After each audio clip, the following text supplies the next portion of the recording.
चला तर मंडळी, आज करूयात मार्गशीर्ष गुरुवार विशेष जर्राही मैद्याचा वापर न करता तोंडात टाकताच विरघळणारी मऊ लुसलुशीत पुरणपोळी.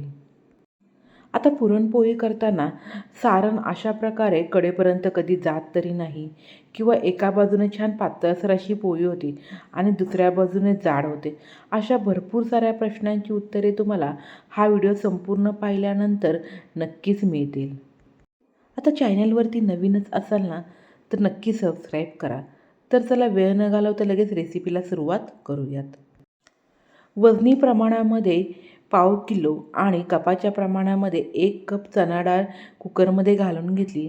आता आपण चणा डाळ 2 ते 3 वेळा स्वच्छ पाण्याने धुवून घेऊयात. डाळीला पावडर लावलेली असते, त्यामुळे ती धुवून घ्यावी. ज्या भांड्याने चणा डाळ घेतली त्या भांड्याने 3 भांडे पाणी घालून घेऊयात. आता मी कटाची आमटी करणार असल्यामुळे जरा जास्तीचं पाणी घातलेलं आहे. तुम्ही कटाची आमटी करणार नसाल ना, तर फक्त 2 वाट्या पाणी घातलं तरीही चालेल. डाळ छान मऊसर शिजण्यासाठी 1 चमचाभर तेल आणि डाळीला छान कलर येण्यासाठी 1 पाव चमचा मी त्यामध्ये हळद घालून दोन्ही जिन्नस व्यवस्थित पाण्यामध्ये मिक्स करून घेतले. आता कुकरचे झाकण लावून आपण मध्यम आचेवरती कुकरच्या 4 शिट्ट्या काढून घेऊयात. कुकरनुसार एखादी शिट्टी कमी किंवा जास्त लागू शकते. मोठ्या आचेवरती डाळ शिजवून घेताना हवी तशी मऊसर शिजली जात नाही, त्यामुळे मध्यमच आचेवरती डाळ शिजवून घ्यावी. एका बाजूला डाळ शिजेपर्यंत आपण पुरणपोळीसाठी कणिक मळून घेणार आहोत. तर त्यासाठी ज्या वाटीने डाळ घेतली त्याच वाटीने 2 वाटी चाळून घेतलेले गव्हाचे पीठ, चवीनुसार मीठ आणि पुरणपोळी छान मऊ लुसलुशीत होण्यासाठी त्यामध्ये पोह्याच्या चमच्याने 1 चमचा साजूक तूप घालून आता सर्व जिन्नस व्यवस्थित अशा प्रकारे चळून घेऊयात, जेणेकरून तूप देखील पिठाला व्यवस्थित लागले जाईल. पिठाची मूठ वळल्यानंतर थोडंसं पाणी घालून चपातीपेक्षा हलकीशी सैलसर कणिक मळून घ्यावी. आता थोडंसं तेल लावून आपण 2 ते 3 मिनटं छान कणिक मळून घेऊयात. खूप जास्त घट्ट कणिक अजिबात मळू नये. कणकेवरती झाकण ठेवून अर्धा तास कणिक भिजवून घेऊयात.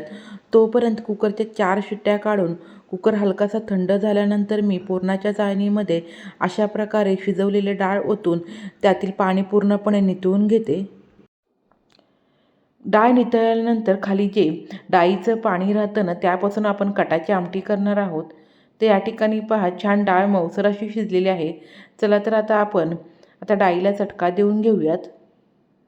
कढईमध्ये शिजवून पूर्णपणे निथळून घेतलेले डाळ घालून आता मध्यम आचेवरती 2 ते 3 मिनटे छान कोरडी परतून घेऊयात. कोरडी डाळ सुरुवातीला अशी परतून घेतल्यामुळे पुरणाला छान चटका लागला जातो आणि त्यामुळे चविष्ट असं पुरण तयार होतं. डाळ 2 ते 3 मिनटं कोरडी परतून झाल्यानंतर ज्या भांड्याने डाळ घेतली त्याच भांड्याने सुरीने चिरून घेतलेला 1 भांडे आपण या ठिकाणी गूळ घालून घेतलेला आहे. आता गूळ आणि डाळ जसं गरम होत जातं ना, तसं हे मिश्रण हलकंसं पातळ व्हायला लागतं. चणा डाळ पचायला जड असल्यामुळे त्यामध्ये पुरण करताना 1 चमचा साजूक तूप घालावे, त्यामुळे पुरण अजिबात पोटाला बाधत नाही.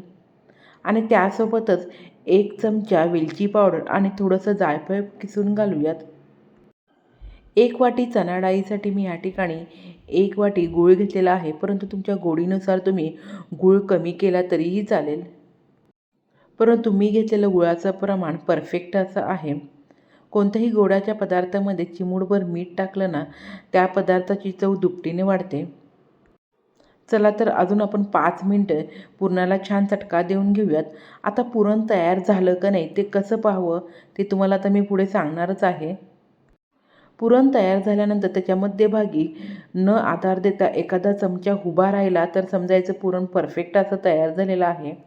आणि दुसरी एक ट्रिक म्हणजे हातावरती थोडंसं पुरण घेऊन ते अशा प्रकारे त्याचा गोळा तयार करून तो अजिबात हाताला चिकटला नाही ना, तर समजायचं पुरण तयार झालेलं आहे. डाळीला छान चटका बसल्यानंतर लगेच गॅस बंद करून पुरणाच्या चाळणीमध्ये आपण ही डाळ अशा प्रकारे वाटून घेऊयात. थंड झाल्यानंतर डाळ वाटायला गेलोत ना, तर हवं तसं अजिबात पुरण चाळणीतून पडत नाही, त्यामुळे ते गरम असतानाच वाटून घ्यावं. कोणताही खटाटोप न करता पुरण करत बसला ना तर भांड्याचा पसारा देखील होणार नाही आणि वेळेची बचत देखील होईल. तर अशा प्रकारे तयार झालेलं पुरण कोणत्याही एअर कंटेनर डब्यामध्ये भरून आपण 8 दिवस फ्रीजमध्ये स्टोअर करून ठेवू शकतो. तर दुसऱ्या बाजूला कणिक देखील छान भिजलेली आहे. जेवढी कणिक व्यवस्थित भिजेल ना तेवढी पुरणपोळी छान मऊ लुसलुशीत अशी होते. आता पुरणपोळी लाटताना 1 पट कणिक आणि त्या कणकेच्या दुप्पट पुरण घ्यावे. आधी साधी सोपी ही पुरणपोळीसाठी उंडा करण्याची पद्धत आहे आणि पुरणपोळी करताना कधीही देखील पोलपाटाला अशा प्रकारे कॉटनचं सुती कापड लावून घेतलं ना तर पुरणपोळी अजिबात ती चिकटत देखील नाही. आता मी दाखवते त्याप्रमाणे मध्यभागी हलकीशी जाडसर आणि बाजूला पातळसर अशी पोळी तयार करून नंतर त्यामध्ये तयार केलेला पुरणाचा उंडा भरून मी दाखवल्याप्रमाणे तो उंडा बंद करून घ्यावा. उंडा बंद करून घेतल्यानंतर हातावरती तो अशा प्रकारे हलकासा पसरून घेऊन नंतर सुक्या पिठामध्ये घोळवून आता आपण ही पुरणपोळी लाटून घेऊयात. कधीही पुरणपोळी लाटताना खूप जास्त जोर लावून न लाटता पातळसर अशी लाटावी आणि पुरणपोळी लाटताना आलटून पलटून लाटावी.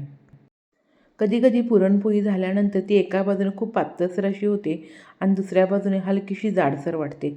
तर ती कशामुळे? पुरणपोळी एकाच बाजूने लाटल्यामुळे.